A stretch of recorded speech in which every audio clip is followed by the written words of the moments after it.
Thanks, man. No problem. Sorry for all the trouble. Yeah, I should have given you an email, I guess, to start, but Sorry. So, how is everything over there? Everything's, I mean, it's fine. I don't know. Like, I don't really go out too much. I went out and had dim sum with some friends earlier today, and that was fine. So, they're cracking down, they're closing gyms.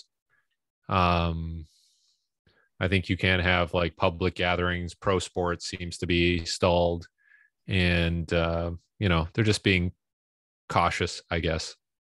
Okay. How about you guys? Actually, we just like most of our people just finished their second dose of like vaccination. Okay. And we're like reopened like 4 months. Yeah, but I think everything's pretty cool.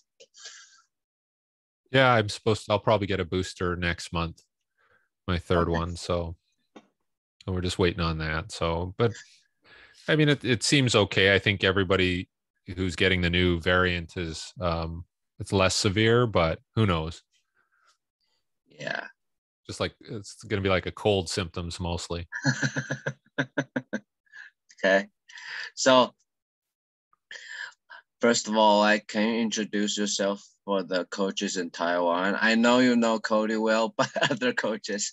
You mean he's not a typical Taiwanese coach? Yeah. Yeah, my name's Derek, and I work in Vancouver, British Columbia, Canada. And I basically, the last 2 years has been mostly virtual work, but I've been working with professional teams in North America and even in Europe, probably for the last 10 years, mostly NFL, NBA, starting in with NHL now. And hopefully I have some interest from baseball, and just different sports altogether. Like I've worked with a lot of different Olympic sports. So probably about 30 years of coaching experience and probably about 10 to 15 working in professional sport. That was cool. So I saw a lot of posts about running mechanics on your Instagram. Yes. Yeah. So why is running mechanics so important? At least for my purposes, that's something that I was always good at when I was an athlete, and I was relatively fast, and I ran track and trained in it since I was probably about 10, 11, 12 years old. And that's something I've always worked on, and I always found that it made a difference to my other sports. So when I started coaching, that's something that I felt like I wanted to focus on and be really good at. And I also found that, there were a lot of athletes that were lacking the ability to run fast and run efficiently, and they were never taught properly. And even in professional sports, you'll find that there's a lot of athletes who weren't taught how to run. They were just good at whatever the sport was. So just through my years of experience in coaching, I found that, I can add value in that area. I can add expertise. And I've even worked a lot in rehabilitation to teach people how to run after they've been injured, because part of the reason they were injured was they're very inefficient with their movement mechanics. And it adds up over practice and seasons and, all the miles and kilometers that they run. It's going to add up. If you have some inefficiencies, there's going to be some breakdowns. So that's what I teach now as part of my courses, which is called Running Mechanics Professional. And, I teach everybody from coaches to fitness trainers to physical therapists how to teach people how to move properly when it comes to locomotion and running.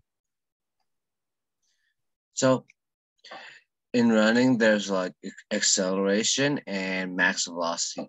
Let's say, what is the most important thing you're going to teach in acceleration? I would say acceleration, the most important thing is going to be posture and how you orient your body. Because if you are running too tall, it's just hard to get that horizontal propulsion. So you want to teach people how to come out at an angle and then how to produce enough force vertically and horizontally to accelerate quickly and efficiently. And in most sports, acceleration is probably more dominant than max velocity, just because in basketball, the court's not big enough or there's people in the way. But this ability to repeat acceleration at a high quality is very useful in most sports. So yeah, we're focusing on, head posture, where they look, how the arms move for good acceleration, and just getting in a lot of repetition is going to make it automatic, so that when then they have to go after a ball or go after an opposing player, then it just falls into place. Literally, it just falls into place, and you know how to accelerate. And if you don't know how to accelerate properly, again, you're not going to be as fast, and you're probably going to get injured more too. So just teaching people basics of like setting up their posture is something that I spend a lot of time on, especially with team sport athletes. Okay. So there's a difference between like team sport athlete and track athletes. Track athlete, they're like probably spend more time with this posture, right? For this angle, they're going to be able to like accelerate more. Yeah. But with team sport athletes, probably like after the first few steps, they're going to be upright more, right? Yeah. And in team sports, there's a lot of walking and jogging, and, it's not full intensity all the time. So they're going to be used to walking, jogging, and then they have to accelerate quickly. And so they have to be used to be able to transition between those positions, because this is more economical, but this is better for moving fast, right? And just them understanding when to be in those positions and how to orient themselves. It takes some practice. It's not, for some athletes, it's natural, but most athletes have to be taught how to get into the right position. And so I think that's where I spend a lot of my time, is just teaching those start positions and, how to transition in and out. That's like the med ball thing you throw it on Instagram, right? Yeah, that's just for producing power and reinforcing those positions, right? If you can throw that ball, like do a push throw, and it goes far, it tells you that it's a very good trajectory for your acceleration. Because if you push it too vertical, you won't go anywhere forward. You won't go forward. If you're too low, you'll fall into the ground. So that's a very good drill. The med ball push explosive throw is very good for setting up what I would say optimal acceleration posture. Yeah. But what if I want to let my athlete stay in the like lower position longer? How would you train this? How would you train like athlete to let them stay with this angle longer? Yeah, a good way to do it, honestly, is probably to use some sort of resistance, right? So if you use a sled pull, you have them accelerate uphill, it allows them to hold that position longer, and they get more comfortable. They also get better at producing, force. So if you keep accelerating at a constant rate with good amount of force into the ground, you can hold this position. As soon as you sort of max out at your acceleration rate, you'll start coming up. So being able to reproduce force at a high rate for a long duration will hold you in position. And so that's why you'll see people using things like sleds and mostly dragging sleds where it's around your waist is most useful. Pushing sleds, it's hard to get the right posture, and doing stuff uphill, I find. So if you find a nice, and it doesn't have to be really steep, it could probably be about, I would say about 8 to 10%, which is about 5 degrees, right? It's not that steep, but and we even have people doing it up, in a parkade. the ramps in a parkade are a good angle, because I think everything has to be with wheelchair ramp requirements, which is about 5 degrees, right? So if you can find a wheelchair ramp or some sort of ramp, it's probably not a bad angle to sprint up. But yeah, finding some sort of resistance for 10 to 30 meters is probably the distance that we work on the most. Okay. So we talked about like acceleration, but what about max velocity? What is the most important thing with max velocity? I would say the most important thing that you're going to probably have to work on is, I would say, elasticity and vertical force production. Because once you get up to a higher speed, you're trying to put as much force into the ground as possible. And there's a great study that was done in Japan where they had force plates over 60 meters. And they basically saw that the faster that somebody ran into max velocity, the more the vertical force went up, and it was higher at when they hit their max velocity. So we know that maximum vertical force is very important. So the ability to put force into the ground, but also to rebound off the ground. So that's where things like plyometrics, elastic work, jumps are very important for being able to not only produce the force, but react off the ground. And, obviously you're going to do it when you sprint as well. And we'll do flying starts to get up to speed and then work on those, 10 or 20 meters of maximal sprinting. But I would say, having some stiffness in the feet, some elasticity in the feet is very important. So that's why it's, they should be doing plyometric jumps and not necessarily big jumps, but, because you'll see people jumping off of boxes and then you'll see that their ground contact time is longer and they collapse. You want to pick, I don't know, even sometimes we'll just use for hurdles that are 8 to 12 inches, and we just have people jump over those just so that it's quick and light enough when they hit the ground, but they're still producing force. So I think that combination of doing the longer sprints with a steady diet of plyometrics for ground stiffness and elasticity and reactivity is really important. So you mentioned like elasticity and ground resistance. Is that kind of like the same thing with, let's say, like what we say, pre-tension? Yeah. Being able, we really teach athletes to do, active dorsiflexion before, so they pre-tension the calf and so that when they hit the ground, it's stiffer. If they're more plantar flex, then when they land, the heel will fall to the ground and you'll lose that elasticity.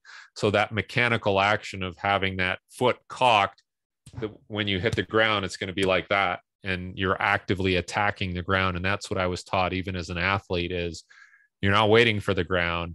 You're kind of waiting to attack the ground and transition from dorsiflexion to plantar flexion really quick. And sometimes even cueing the athlete to land more in the middle, like land in the middle of the foot, not on the toe, because if you land too far on the toe, you will collapse, right? And obviously you don't want to hit on the heel. So you kind of hit here and then you come off like that. If that's the ground, you're really just sort of landing like this and then you come off so that you minimize this chance of collapsing. And so that's a skill really that you have to work on a lot with athletes. So there's acceleration and there's max velocity, but like from what we just said, it's kind of like these are two different skills, right? Is that right? Am I understanding this right?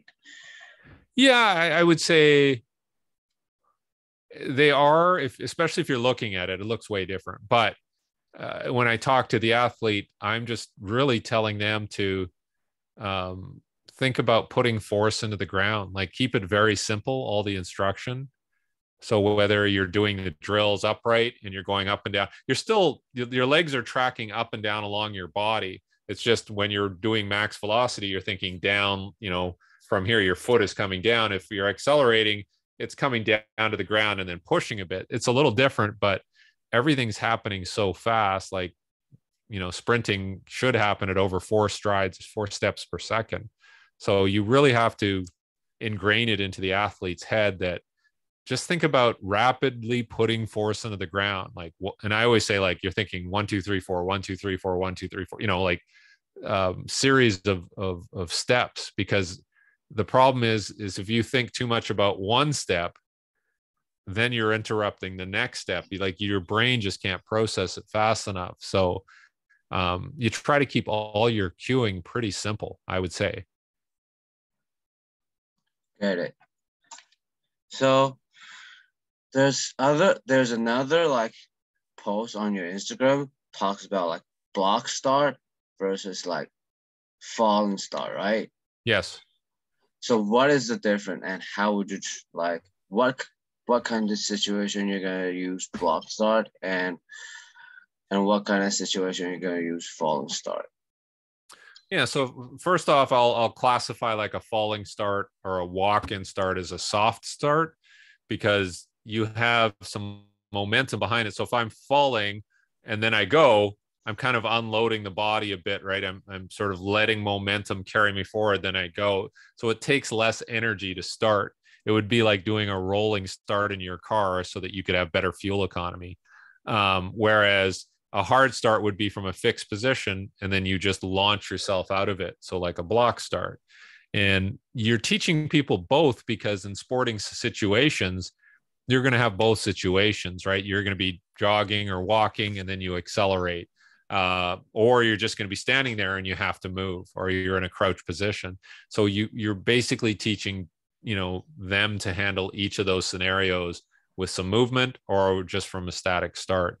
And then if you're doing more block starts or hard starts, you're working on more explosive power.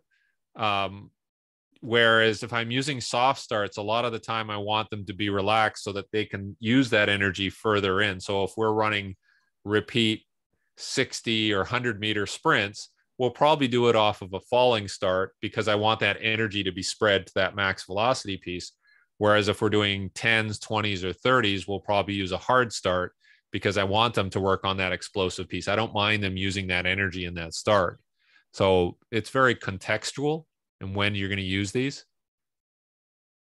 Okay. So if I'm training like basketball player, and I want to let them like be faster for the, let's say, the first step when they go like crossover, or the first step for cutting in and going for layup. Can I like say this, like the blocks are going to be helpful more for this kind of situation? I would think so. Any type of hard start where they have to be explosive for that first movement, because in basketball, it's just that first step will get you by a defender. And then you're very difficult. Once you get past their hip, then it's very difficult to stop you. Right. So that ability to be explosive, and which will probably translate into a better vertical jump, is going to be useful. So anything like concentric box jumps up, explosive throws forward, all of those types of activities are going to help with that starting strength, and getting them off the line or off the mark quickly. And then, you evaluate that with we'll do push-up starts off the ground, 3-point starts, 4-point starts, on your back, and any of those starts where they're having to move explosively from a very still or static position is going to help that. And then you can add in a bit of resistance too. We'll do starts with like bands around the waist from a 3-point stance, or a block start, or even a falling start. And we want them to really explode out of those first 2 or 3 steps. So, for basketball, volleyball, soccer goalkeeper, baseball player, those are very useful exercises. Anything where it's like a burst with some degree of resistance on it is going to help with that explosive power. Yeah. So, okay. Then I'm going to jump into the next one about like hamstring injury, like hamstring strain. And I know you talk about for the like hamstring strain. So how would you like prevent hamstring strain, and how to like came back from it? Usually if it's like a minor strain, or I say grade 1 or grade 2, that we try to get them doing the sprint drills and acceleration as soon as possible. So it might be a couple of days after the injury. The whole idea is we want to find an activity that will strengthen the hamstring in a safe manner. And acceleration doesn't put a lot of stretch on the hamstring, but it does still strengthen it. So we'll do 6 or 7 steps, which is usually about 10 meters or 10 yards. And we'll get them doing a little falling start, accelerate submaximally, and we do them in sets of 10. And that's been very helpful for getting people back rather quickly. Like sometimes it might take a week, maybe 2 weeks, but it doesn't drag on. And we're doing this on consecutive days of all these accelerations, maybe 5 days a week. I've had nothing but good results, because it's all about reteaching them how to run and then strengthening that hamstring in a safe manner. I found that the longer you wait to exercise them in this way, the more the hamstring will shorten and atrophy. And then it just becomes a long-term problem where they keep injuring it. And so I would say our approach is, my approach is ambitious, but it's not overly aggressive, because we are being very smart about how we, prescribe the work. But yeah, it's short accelerations have been the most useful activity for hamstring rehabilitation, and conversely for hamstring injury prevention. It's a very good way to strengthen the hamstring safely. So like, can I understand it this way? Is it like after, let's say after a few days of like the hamstring injury, you're probably gonna start with like some acceleration instead of like gym-based work, right? Yeah, I stay away from gym-based work for the first couple of weeks.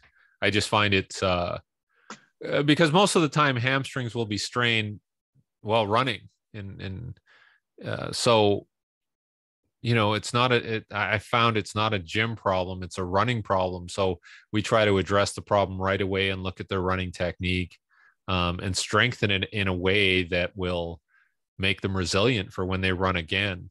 And while there's some exercises that can strengthen the hamstring, they don't strengthen the hamstring specifically for running. So I think that's why I've gravitated towards it. And I've really haven't had any problems, and haven't had to, we'll go through our hamstring sprint program. And when somebody feels better, we'll say, okay, you can go back to gym work now. But there's no gym work as part of my rehabilitation process. So you're gonna like do acceleration instead of like doing squats, deadlift. But how about from a strength standpoint? After the injury, they're not going to be able to like produce the same force or same power. I mean, it depends, right? Like, I think a lot of people associate gym work with strength and power. And you can get strong from sprinting.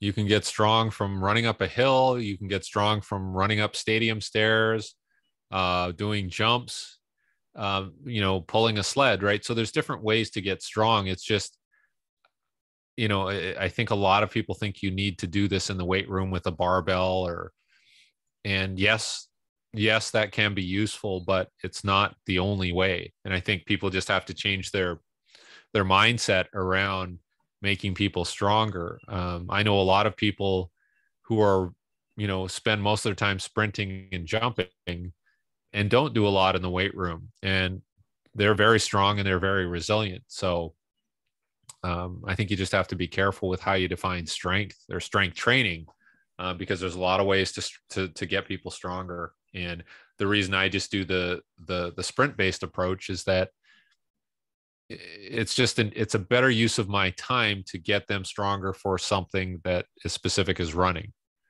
right? And if all I did was lift weights as part of my rehab, then I'd have to come back and then I'd have to teach them how to run again, and they would, it's just a longer process.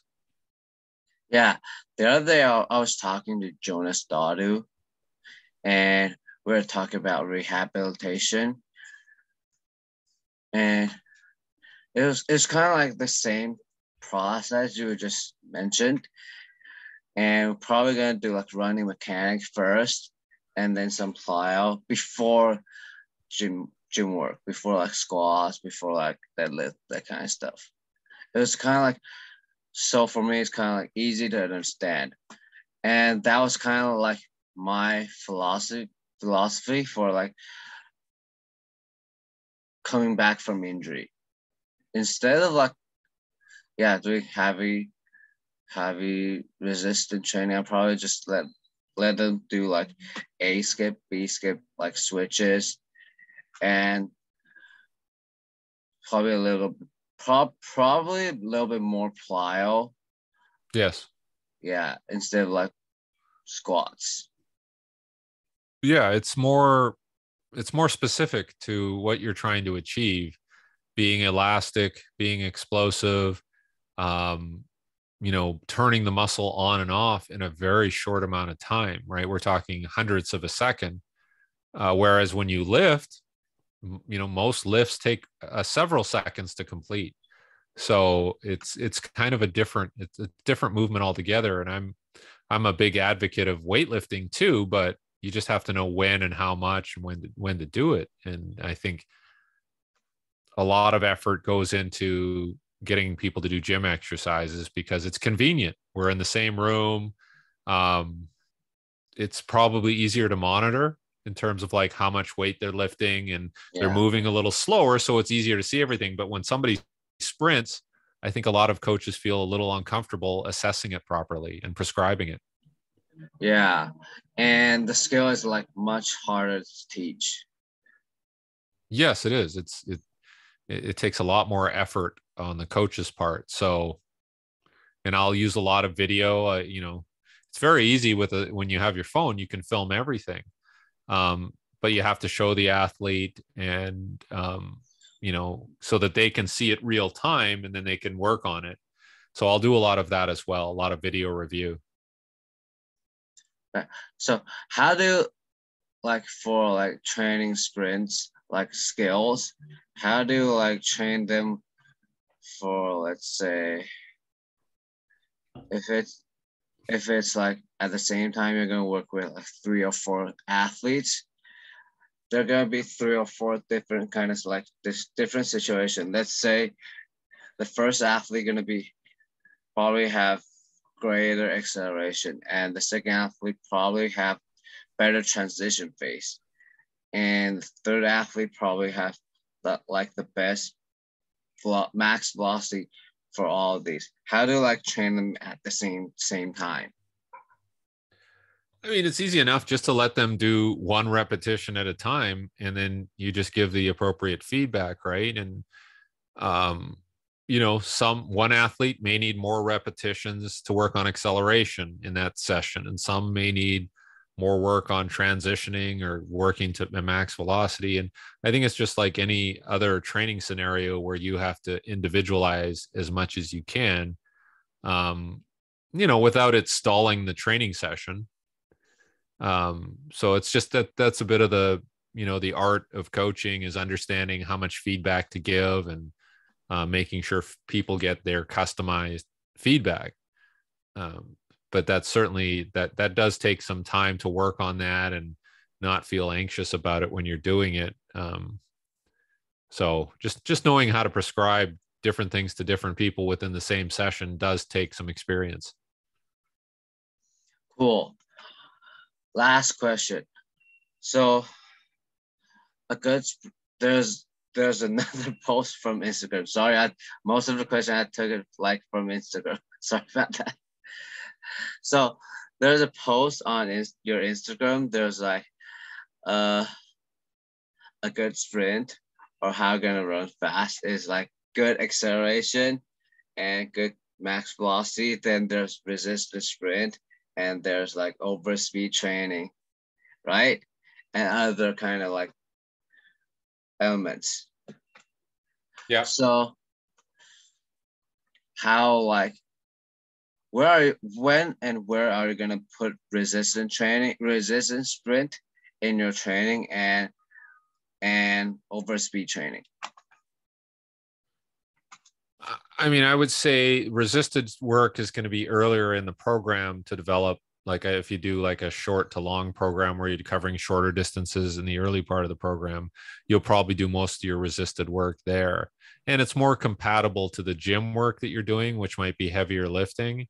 And then eventually you'll get to doing max speed work. And then you'll probably unload some of your lifting volume to make sure that, you know, athletes feel fresh because they're going to be moving at a higher velocity and the risk gets higher. So you don't want to be lifting heavy when you're trying to run fast. You'll lift heavier in the earlier part of your program and probably do most of your resisted work in the early part of the program because it's just compatible. But I would say if you're going to do anything high speed, like I didn't do a lot of overspeed stuff. I just found it was very difficult to monitor. I think if you have equipment to do it, to know exactly how fast you're going over speed, because it doesn't take much. It could be, 1% faster. And that's a lot for the body to handle. So if you have one of those devices that can pull somebody at exactly, a programmed velocity that you can control, then it gets interesting. But I've never felt comfortable running people downhill or, having them pulled by a car or anything like that. I think it's a little dangerous, but, we would take opportunities to always, if there was if it was a windy day, we'd make sure the wind would be behind them to push them a little bit more and work with that. But I think you have to be very careful with the overspeed scenarios. It's so easy because if you go too fast, it will pull them into the ground and they will have a longer ground contact time. So because if somebody goes faster than they're used to, their natural response is to try and slow things down and brake. So they'll reach out in front a little more and they'll end up braking. There was a good example of the fellow that won the Olympic 100 meters, and he had a car with a big shield on it. Did you see that one? Yeah. And he ran behind it so it would break the wind for him. I thought that was pretty interesting. So stuff like that could be interesting where it allows them to run faster, but it's still under their own power. It's just you've reduced the wind resistance. So looking for innovative ways to train them faster, I think is interesting. Cool. Like appreciate it, man. Yeah. Appreciate it for your time. And I love the way you like talk through all these like details. Yeah, there's no one answer. That's the thing. Like you have to, you have to, like I said, it's individualizing and look at the context of the situation. And you're trying to make sure you minimize as much risk as possible because it's so easy when people are running fast to get hurt. Yeah. So I think, yes, you want to keep getting better and faster, but the last thing you want is injuries, because it'll really affect the athlete psychologically too. So cool. you want them to know that you're providing a safe environment where they can train hard. Yeah. So yeah, there's going to be more and more coaches like they want to learn about speed instead of like gym-based work like heavy squats and deadlift. And if they are interested in what we're talking today, so where can they find you and how can they reach out? Yeah, like there's two websites that I use. One is sprintcoach.com, which is, resources for coaches, and I do my consulting through that one, but sprintcoach.com is a good one. And then the runningmechanics.com is my courses, where you could either do an in-person course or an online course. But a lot of that stuff is like I'll post a lot of my information on Instagram at Derek M.Hansen. And I also have one at Running Mechanics too on Instagram. But those are really easy for me to post information and for people to follow and kind of get a sense of what I'm trying to communicate about sprinting and running fast. Yeah, thanks, man. I'm gonna let Cody see this first. Before. Yeah. How's he doing? Is he doing okay? It's pretty good. I think he just came back from the state. I think you're right. Yeah. He was visiting family. And actually, I know him because like I invited him to do the interview. Oh, cool. Yeah, through the interview, I know a lot of my coaches. That was pretty cool. Okay. Well, it looks like he's having a good time there and he likes the food there and he likes living in that environment. So it's kind of cool to see him there because my mom is Chinese too. So yeah, so I'm half Chinese. And is that a reason your hair is black? Yes. And I still have hair. No. Yeah. But yeah, it's good for him to be involved in that culture. Yeah, cool. Probably next time we do it like third way. You and Cody and me, we do. Okay. Yeah. Sounds good. Thanks, man. Appreciate it for the time. Okay, Eric. Okay. Have a Merry Christmas. Merry Christmas. See you. Take care.